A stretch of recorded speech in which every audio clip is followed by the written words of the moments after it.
आज की मामी तो 4 दिन में गर्म हो जाती है। ए आ गया, बोलो हाँ। पहले के लोगों में प्रेम था, ये मेरा भांजा है, तो मामी खूब बना बना के खवाती थी। 2 महीने के लिए आप में से कितने लोग 2-2 महीने ममियारे रहते थे मामा के घर? हम भी रहते थे। आजकल का बच्चा रह ले 2 महीना, 2 हफ्ता रहना कठिन है। जबकि पहले के घर कच्चे थे पर रिश्ते बड़े पक्के थे। आज घर सबके पक्के हैं पर रिश्ते बहुत कच्चे हैं, है ना। पहले रिश्तों को तवज्जो दिया जाता था, पहले रिश्तों को महत्व दिया जाता था। पहले परिवार का मतलब होता था ये 5 उंगलियां। परिवार मतलब परिवार मेरा। आजकल परिवार में ही आदमी दगा कर रहा है, परिवारी लोग धोखा दे रहे हैं, अपने लोग धोखा दे रहे हैं आजकल, हाँ या ना। पहले परिवार मतलब परिवार था। जैसे 7 वार होते हैं ना, ऐसे एक 8वां सोमवार रविवार, ऐसे एक परिवार। 8वां वार है परिवार। 7 वार सोमवार से लेकर के रविवार, 7 वार। एक 8वां वार कौन सा है? परिवार। जिसका परिवार अच्छा है उसका सोमवार भी अच्छा है, मंगलवार भी अच्छा है। लोग कहते हैं ना सोमवार अच्छा है, नहीं साहब, लोग कहते हैं मंगलवार अच्छा, लोग कहते हैं शनिवार अच्छा, लोग कहते हैं गुरुवार अच्छा। मैं कहता हूं कोई भी वार अच्छा नहीं है। जिसका परिवार अच्छा है उसका सोमवार से लेके रविवार तक 7 वार अच्छे हैं। परिवार अच्छा नहीं तो क्या सोमवार और क्या मंगलवार। पहले रिश्तों के महत्व था, आज रिश्तों का महत्व नहीं है।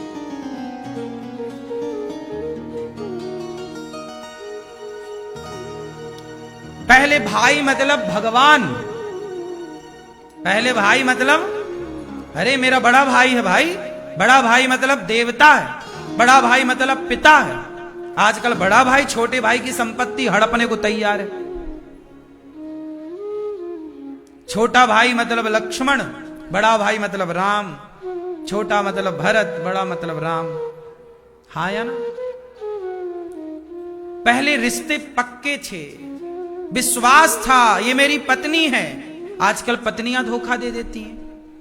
एक आदमी रोता रोता आया, महाराज जी हमारे बच्चे हैं और हमारी अच्छी खासी इनकम है, हम सरकारी जॉब करते हैं, सरकारी आदमी हैं, पैसे अच्छे खासे हैं, सब कुछ भगवान का दिया बढ़िया है। हमारी पत्नी पड़ोसी के संग भाग गई। पत्नी धोखा दे रही है। बोलो हाँ। पहले की पत्नियां धोखा थोड़ी देती थी अपने आदमी को। आज की पत्नियां बहुत सारी, आपने सुना ना बाजार में कि पत्नियां धोखा दे रही हैं पति को। पति भी कम नहीं है, पति भी धोखा दे रहे हैं। पत्नी के होते हुए पड़ोसन को ताक झांक कर रहे हैं। पहले का आदमी ऐसा नहीं था। पहले का आदमी बिल्कुल सीधा था। पत्नी मतलब पत्नी, पति मतलब पति। पराये पुरुष पराई स्त्री के बारे में तो आदमी सपने में भी नहीं सोचता था पहले। क्यों जी, बात सही है कि गलत है? पहले आदमी सोचना भी पाप समझता था। पराई औरत के बारे में सोचना भी पाप था। पराये पुरुष के बारे में सोचना भी क्या समझता था? पाप। और आजकल तो सोचना के आदमी सब मिलजुल रहा है, चोरी चोरी चुपके चुपके। तो आदमी अब विश्वास के लायक रहे नहीं, रिश्ते विश्वास के लायक नहीं है। इसलिए आज पैसा है साहब, वो सुकून नहीं है। आप परेशान हैं, सब कुछ है महाराज जी, शांति नहीं है। शांति विश्वास में है, शांति संतोष में है, शांति अपनों के बीच में है, भगवान के चिंतन में शांति है। पति पत्नी दोनों बैठो, बच्चों को बिठाओ, आधा घंटा कीर्तन करो, श्री कृष्ण गोविंद हरे मुरारी, हे नाथ नारायण। फिर देखो शांति कैसे नहीं है। जीवन का आनंद कुछ और है साहब, भटक ना जाना। जमीन पर चीराणी किम पति नशंति दिशंति भिक्षाम, नैवांग्रिपाह परभ्रतः सरितोप्य सुस्यन। ज्यादा ज्यादा हाय हाय नहीं, जितना मिल जाए संतुष्ट रहो। भागवत जी यही सिखा रहे हैं। रिश्तों को बेहतर बनाओ, भगवान पे विश्वास मजबूत हो, कभी किसी को धोखा ना दें, ये सब कोशिश करो। भगवान सदा उनके संगी साथी हैं जो सदा सच्चे और अच्छे राह पर चल रहे हैं। बात सही है? इन बातों को यदि आप अपनाओ तो आपके जीवन की सारी परेशानियां दूर हो जाएं। पर अपनाता कहां है कोई? जरूरतों के हिसाब से लोग जिंदगी कहां जी रहे हैं? इच्छाओं के हिसाब से जी रहे हैं। आज लोगों की इच्छाएं ज्यादा हैं, जरूरतें तो बड़ी थोड़ी हैं। आपकी जरूरत कितनी है? रोटी, कपड़ा, मकान, शिक्षा, ये जरूरत है। इच्छाएं कितनी हैं? अनंत। और इच्छाएं रावण पूरी ना कर सका, इच्छाएं दुर्योधन पूरी ना कर सका, इच्छाएं कंस पूरी ना कर सका, इच्छाएं आप क्या पूरी कर लोगे? तुम्हारे बाप दादे पूरी ना कर पाए। इसलिए इच्छाओं को खत्म करो और देखो ये कि मेरी जरूरत क्या है। देखो क्या कि मेरी, बोलो, जरूरत क्या है। जरूरत सर्दी आ गई, स्वेटर की जरूरत है, टोपा की जरूरत है, जरूरतें पूरी कर लो। घर नहीं है तो घर बना लो, जरूरतें पूरी कर लो। रोटी नहीं है, खूब रोटी की व्यवस्था कर लो, जरूरतें पूरी कर लो। दवाई के पैसे नहीं है, जोड़ लो, जरूरत पूरी कर लो। बिल्कुल, परंतु इच्छाओं के पीछे ना भागना। इच्छाएं जिनकी ज्यादा है ना, वो स्त्रियां अपने आप को बेचने लग गई। आजकल कुछ स्त्रियां अपने आप को जो बेच देती हैं, जिन्हें सामान्य भाषा में वेश्याएं कहते हैं। काहे बेच रही हैं अपने शरीर को? बोलो। इच्छाएं ज्यादा है उनकी, उनको जल्दी से धन्ना सेठ बनना रहता है। इच्छाएं हैं, मेरे पास भी बड़ी गाड़ी हो, बड़ा मोबाइल हो, बड़ा नाम हो, इसके लिए बेचना भी पड़े, अपने को परोस देते हैं। क्यों मेरी मां? वरना क्या जरूरत थी? गुजारा तो घास की झोपड़ी में एक पत्नी का हो रहा है। एक टाइम भोजन बनता है और दोनों टाइम खाते हैं। इसमें भी लोग गुजर कर रहे हैं, पर अपने चरित्र के साथ कोई समझौता नहीं कर रहे हैं। गरीबी है तो क्या हुआ, पर चरित्रवान है। हमारे देश में आज भी बहुत घर ऐसे हैं जिन घरों में दोनों टाइम भोजन नहीं बनता, दोनों टाइम चूल्हा नहीं जलता। आज भी हमारे देश में ऐसे बहुत घर मिल जाएंगे जहां दिन में केवल एक बार चूल्हा जलता है।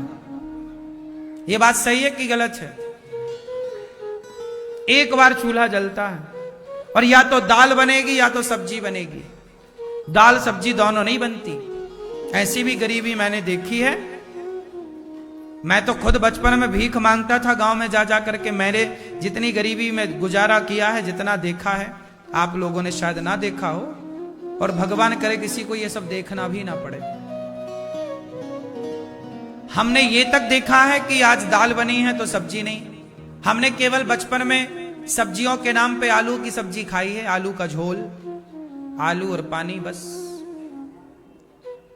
गांव में हमारे खेत थे, टमाटर आ जाए तो टमाटर की सब्जी, केवल टमाटर टमाटर टमाटर होते थे हमारे गांव में, टमाटर टमाटर टमाटर। वरना हमारे यहां दाल होती थी मसूर की। हमारे यहां किसकी दाल होती थी? मसूर की दाल, जानते हैं? तो मसूर की दाल बनती थी हमारे यहां। लोग कहते हैं कि मसूर की दाल खाई नहीं जाती, पर क्या करें साहब, यदि वो भी ना खाते तो फिर भूखे मरते। चलो भैया तुम ना खाओ, तुम्हारे पास दूसरा ऑप्शन था। आप आश्चर्य मानेंगे, ये जो तुअर की दाल होती है ना, राहर की दाल जिसे बोलते हैं, ये दाल मैंने बहुत होश संभालने के बाद ये दाल खाई। अच्छा, ये भी दाल मतलब मैं एक चीज जानता था बचपन में कि दाल मतलब मसूर की दाल, कोई दूसरी दाल होती है ये मैंने बाद में जाना। हमारे यहां दूसरी दालें होती भी नहीं थी, केवल ये दाल होती थी। एक वो होती थी जिसके बड़ा बनते हैं, है ना, कौन सी दाल होती है? उड़द। उड़द की दाल सामान्य तौर पे बनती भी नहीं है भाई। उड़द की दाल चावल थोड़ी कोई खाता है। उड़द की दाल तो दूसरे पकवानों में प्रयोग होती है। तो दाल मतलब मसूर। हमारे गांव में चना और मसूर बोई जाती है, तो मसूर बोई जाती है तो मसूर मिल जाती है। तो मसूर की दाल को चक्की में करके, मेरी माँ चक्की चलाती थी, मसूर की दाल को मैं भी चलाता था साथ में बैठ के। चने की दाल, चना था, मसूर थी, तो कभी चने की दाल लौकी डाल के माँ बनाती थी, कभी मसूर की दाल। अधिकांश मसूर की दाल, मतलब मसूर की, यही खाया है। ये राहर की, ये तुअर की दाल इत्यादि जो दालें हैं, फिर ये हमने बाद में बहुत होश संभालने के बाद देखा हमने ये सब चीजें। सवेरे से शाम तक जब भी खाओ तो दाल चावल या दाल रोटी। इसलिए कम से कम इच्छाएं होना, जरूरतें तो देखो भगवान ने सबकी पूरी कर दी। अब भगवान ने सबको खूब दिया खाने पीने को। इच्छाओं के पीछे ना भागना साहब, वरना अंत नहीं है इसका। मैंने अपने जीवन में जितना प्राप्त है उसमें संतुष्ट रहता हूं। कभी इच्छाएं ज्यादा नहीं है, कभी इच्छाएं नहीं रखता। जब इच्छाएं थी तब मिला नहीं, सच्ची बात तो ये है। जब समोसा खाने की इच्छाएं थी तब समोसा 1.5 रुपया का मिलता था हमारे यहाँ, और 1.5 रुपया होते नहीं थे। जब जलेबी खाने की इच्छा थी तब जलेबी 20 रुपए 25 रुपए किलो मिलती थी, इतना होता नहीं था। इसलिए जब इच्छाएं थी खाने की तब था नहीं, जब इच्छाएं नहीं है तो अब सब कुछ है। यही है ईश्वर का बैलेंस। इसलिए तुम जिंदगी अपने हिसाब से नहीं जी रहे हो। यदि ईश्वर कुछ नहीं देते तो परेशान ना हुआ करो। आप यदि रो रहे हैं कि भगवान ने हमें ये नहीं दिया, ये नहीं दिया, सब्र रखना, विश्वास रखना। ईश्वर उससे ज्यादा देना चाहते हैं जितना तुम चाहते हो, जितना तुम्हारे मन में कामना है। ईश्वर ज्यादा प्लानिंग करके बैठे। आपको पता है, मैंने हमारे जो एक राष्ट्रपति हुए हैं भारत के, एपीजे अब्दुल कलाम हुए ना, डॉक्टर एपीजे कलाम साहब जो हमारे देश के राष्ट्रपति हुए हैं, इतने बड़े वैज्ञानिक और इतने बड़े अच्छे राष्ट्रपति। इनकी हिस्ट्री मैंने पढ़ी थोड़ी सी, तो इनकी हिस्ट्री में एक दौर ये भी था कि ये आत्महत्या करने का सोच रहे थे। एक ऐसा भी दिन था इनके जीवन में, जब इनकी जवानी थी, इनका समय था, तो ये पायलट बनना चाहते थे, हवाई जहाज उड़ाने वाला। क्या बनना चाहते थे? तो ये दक्षिण के थे, दिल्ली आए इंटरव्यू देने। तो पायलट का इंटरव्यू दिए तो नंबर कम आए, सिलेक्शन हुआ नहीं। तो इन्हें लगा कि अब देखो, अब क्या मुंह दिखाएं घर वालों को कि हमारी तो जॉब लगी नहीं। तो ये गंगा के किनारे चले गए। तो गंगा के किनारे ये प्लान कर रहे थे कि मैं कूद जाऊं और आत्महत्या कर लूं, क्योंकि अब जीने का कोई आधार नहीं। जो चाह रहे थे वो मिला नहीं, तो इन्होंने सोचा आत्महत्या कर लेता हूं। तभी वहां पर कोई संत आए। संत ने कहा, भाई बच्चा, शाम हो गई, बेटा आओ भोजन प्रसादी कर लो। तो संत के पास गए, संत ने भोजन प्रसादी कराया। पूछा तुम्हारा नाम क्या है? उन्होंने बताया अपना नाम जो बचपन का था। बताया क्या हुआ? बोले मैं आया था इंटरव्यू देने, कुछ सफलताएं मिली नहीं, अब लगता है आत्महत्या कर लो। मेरा मन नहीं करता अब जीने का, मर जाने का जी करता है। संत जी ने कहा अभी रोटी खाओ। बोले मेरे पास तो किराया भी नहीं, मैं घर कैसे जाऊं? संत जी बोले मैं दूंगा। एक संत ने उनकी मदद की थी। संत ने उन्हें पैसा दिया घर जाने का, और रात्रि को अपने आश्रम में रखा, रोका और भोजन कराया। तो अब्दुल कलाम साहब ने संत से कहा कि आप तो संत हैं, बताइए कि मेरे साथ इतना गलत क्यों हुआ? मैंने इतनी मेहनत की पर मैं बन ना पाया जो मैं बनना चाहता हूं। तब संत ने एक ही लाइन कही मुस्कुराते हुए, बेटा तुम्हारे लिए भगवान ने जो तुमने सोच रखा है, ईश्वर ने तुम्हारे लिए उससे ज्यादा सोच रखा है। जो तुम चाहते हो विधाता उससे ज्यादा चाहते हैं। इसलिए एक बार एक जगह से असफल हुए हो तो चिंता ना करना, शायद ईश्वर तुम्हें इससे ज्यादा सफलता देना चाहता है। वही बालक बाद में इस देश के राष्ट्रपति बने, और उन्होंने इतने बड़े वैज्ञानिक बनकर के राष्ट्र में क्या क्या परमाणु का सबसे पहले परीक्षण उनके कार्यकाल में हुआ, उनके निरीक्षण और परीक्षण में हुआ। भारत का जो पहला परमाणु अटल जी के टाइम पर जो परीक्षण हुआ परमाणु, वो डॉक्टर अब्दुल कलाम जी के सामने हुआ, उनकी देख रेख में, उनकी गाइडलाइन पर।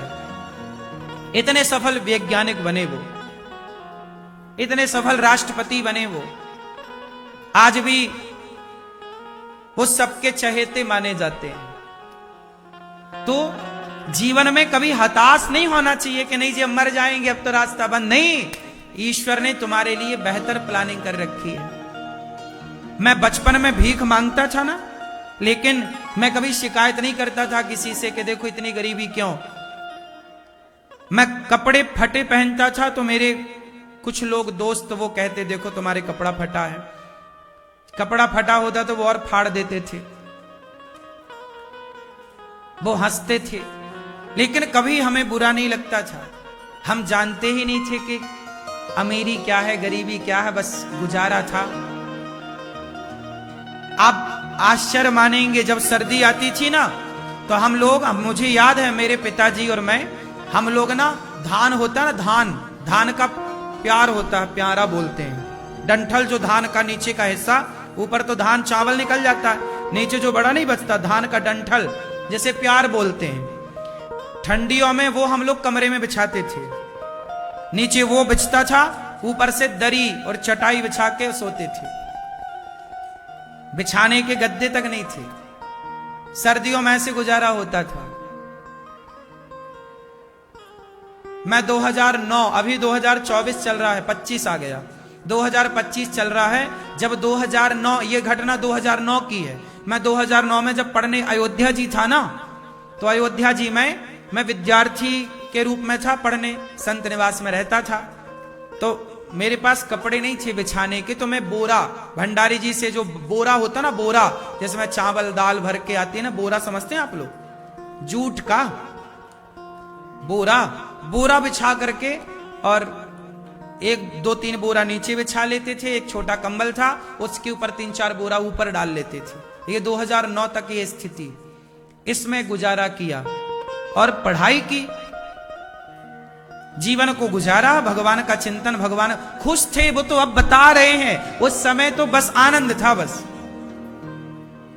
शिकायत नहीं थी कि ये स्थितियां ना, जो था बढ़िया था। भगवान को पता था कि मुझसे, इस शरीर से प्रभु ये सारी सेवाएं करानी थी उनको, इसलिए भगवान ने मुझे बचपन से ही, जैसे सोने को तपाने के लिए भट्टी पे जाना पड़ता है, ऐसे जीवन में जब दुख तकलीफ आए तो समझ लो कि ईश्वर आपसे कोई बड़ा काम कराना चाहते, इसलिए वो तपा रहे हैं दुख की आग में। इसलिए तपो विंदास, शिकायत विकायत ना करो, जितना दुख आएगा उतनी जीवन में खुशियां भी आएंगी। धैर्य रखिएगा बस। संघर्ष को, किसके जीवन में बुरा दिन नहीं आया बताओ? स्टीव जॉब्स के बारे में बताया कि उसके पास खाने को रोटियां नहीं थी तो भंडारों में खाते थे, ये दिन भी देखा है उन्होंने।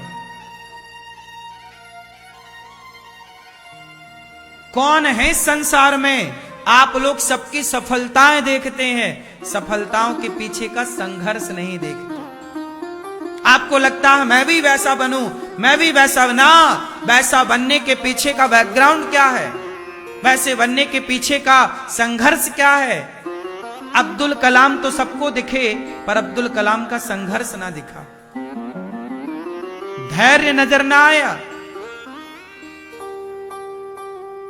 इसलिए स्टीव जॉब्स सबको दिखता है, लेकिन उसके पीछे का संघर्ष नजर नहीं आता।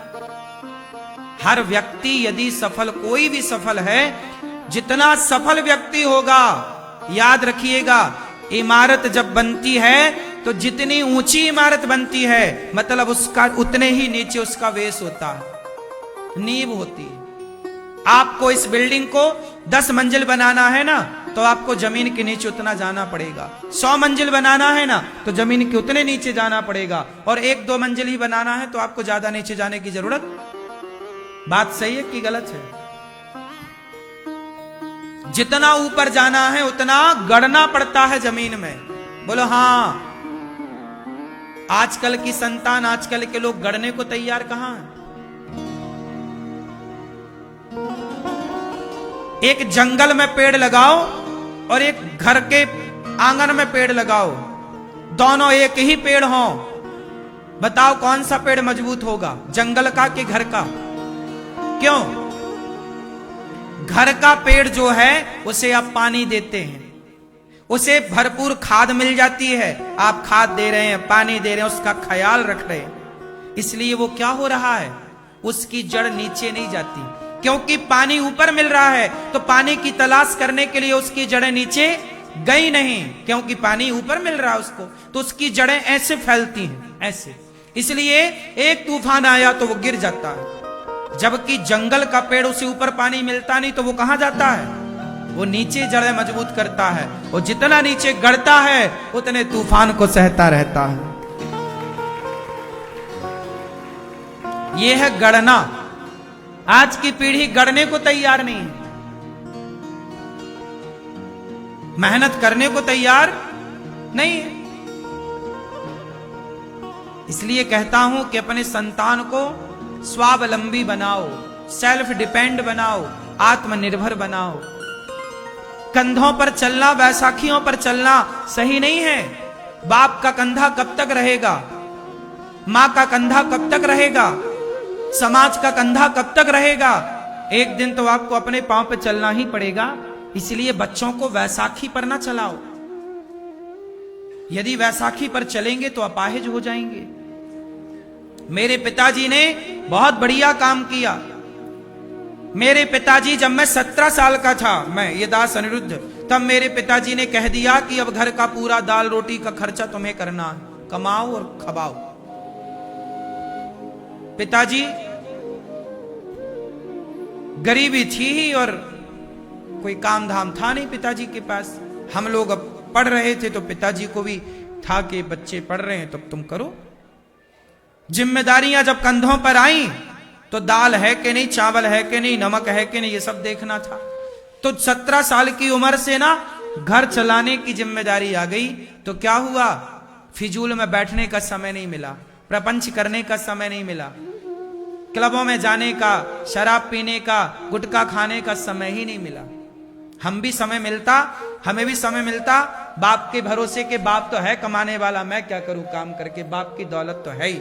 लेकिन जब बाप के पास कुछ भी नहीं था, खाने को रोटी हमें ही मांगनी थी, तब फिर मजबूत तो करना ही था अपने आप को। हाँ या ना? बच्चों को जब ये विश्वास हो जाता है ना कि मेरे बाप के पास है, तो फिर बच्चे करते नहीं, यार है तो क्या करना है। इसलिए बच्चों को ये फील मत कराओ कि तुम्हारे पास है, ये मत बताओ बच्चों को कि तुम्हारे पास है, उन्हें ये बताओ कि जो करना है बेटा तुम्हें ही करना है, दाल रोटी तुम चलाओ, चलाओ कमा के आटा, लाओ कमा के दाल, तुम चलाओगे तो ये कंधे मजबूत होंगे बच्चों के।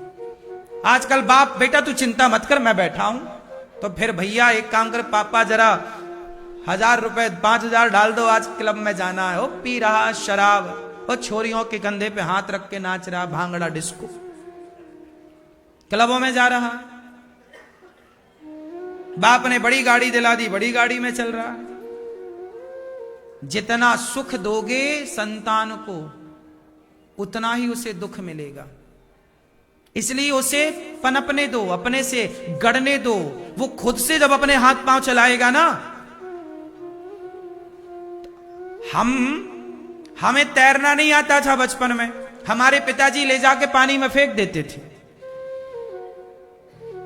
फेंक देना मतलब भाई डर लगता है ना बच्चों को, किसी आपको भी डर लगता, पानी में तैरना नहीं आता, फिर क्या करें, कैसे सीखें? तो पिताजी गहरे में फेंक देते तो हम लोग या तो बचो या डूबो, और जब डूबने लगे ज्यादा तो बचा लेते थे। लेकिन फिर इसी में क्या हुई, हिम्मत जुट गई। एक बार फेंके तो डर लगा, 2 बार फेंके तो डर लगा, फिर क्या हुआ, अपने से हाथ पांव चलाना शुरू कर दिया। हाथ पांव चलाना शुरू किया तो तैरना आ गया। यदि सदा बाप हमें पार लगाता नदियों को, तो अकेले कैसे पार लगते। मैंने तो ये दिन देखे हैं कि मैं पिताजी का पांव पकड़ के नदी पार हुआ। हमारे पिताजी बारिश में पूजा कराने जाते थे दूसरे गांव, और उस गांव तक जाने के लिए एक नदी होती थी हमारे गांव से उस गांव के बीच में, और बारिश सावन का महीना, उस सावन में पूजा कराने जाना है, शंकर जी का अभिषेक, और नदी में बाढ़ है और मुझे भी जाना है। 2 जगह पूजा करानी थी, 3 जगह करानी थी, एक जगह पिताजी कराते, एक जगह मैं, लेकिन मैं तैरना नहीं जानता। पिताजी को तो भाई बेटे पे तो होता ही है ना कि पता नहीं इतनी बड़ी नदी है, मैं तैरना थोड़ा बहुत जानता था, लेकिन इतनी बड़ी नदी पार कर पाऊंगा ये उन्हें विश्वास नहीं था। तो हमारे पिताजी क्या करते, सारे कपड़े उतारे, अपना केवल थोड़े से कपड़े कमर में रहे, बाकी सारे कपड़े पिताजी बांध लेते थे सिर पर, पूजा की पुस्तक वस्तक सब सिर पे बांधे और मेरे कपड़े भी बांध ले सिर पे, और पिताजी चले तैरे, और मैं क्या करूं, बस उनका पांव पकड़ लूं, तो उनका पांव पकड़ा रहा हूं और वो तैरे तो मैं भी पार हो जाऊं। क्या हुआ, फिर हमने बड़ी बड़ी नदियां पार करनी सीखी।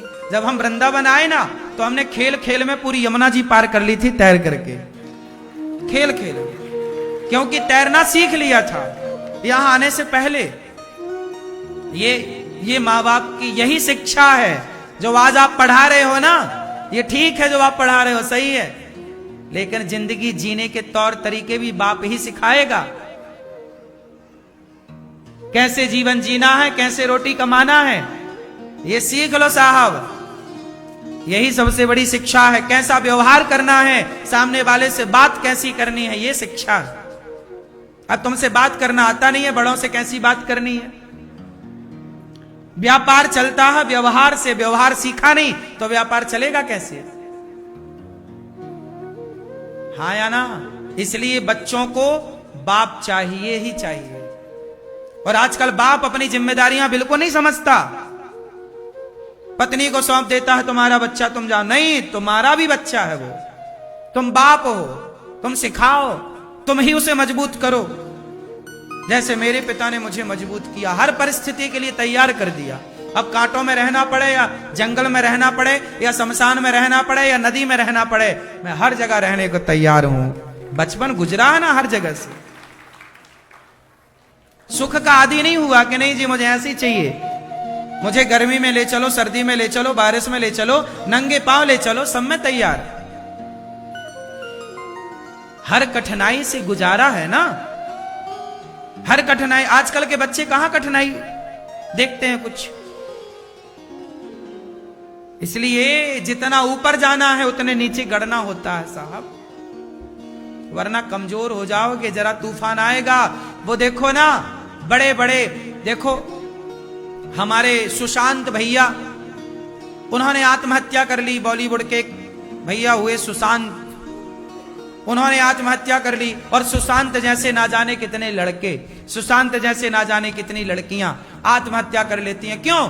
क्योंकि ये लोग, इनके पास तो पैसा भी था, नाम हम लोगों से तो ज्यादा ही नाम था ना सुशांत का, अच्छा खासा कर रहा था, अच्छी फिल्में बना रहा था, अच्छे आगे बढ़ रहा था, लेकिन आत्महत्या कर ली। क्यों कर ली? क्योंकि इन्होंने अपने आप को जमीन के भीतर गाड़ा नहीं, दुख तकलीफ सहे नहीं। मेरी मां, दुख तकलीफ सहोगे ना तो हर विषम परिस्थिति पर मजबूत रहोगे। कोई भी मुसीबत, कोई भी चुनौती, कोई भी कष्ट आपका बाल भी बांका नहीं कर सकती, क्योंकि आपने दुख देखे, आपने समय देखा है।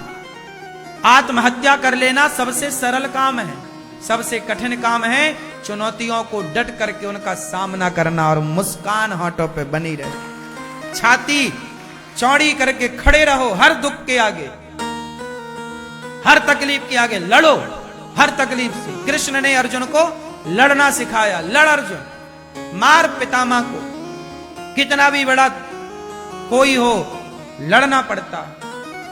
आजकल के लोग लड़ते नहीं है, जरा सा संकट आया आत्महत्या कर लेते हैं, बच्चों के नंबर कम आए फांसी लगा लेते हैं, हाँ या ना। थोड़ा मजबूत बनाओ बच्चों को, हर तकलीफ सहें, छोटी छोटी। जीतना ही ना सिखाना बच्चों को, हारना भी सिखाना, क्योंकि हारना बचपन में सीखेंगे तो कभी हारेंगे तो परेशान नहीं होंगे, और सदा जीतते रहे और कभी हार गए तो डिप्रेशन में आ जाएंगे, उबर ना पाएंगे। इसलिए जितनी जरूरी जीत है उतनी ही जरूरी है हार। हाँ या ना?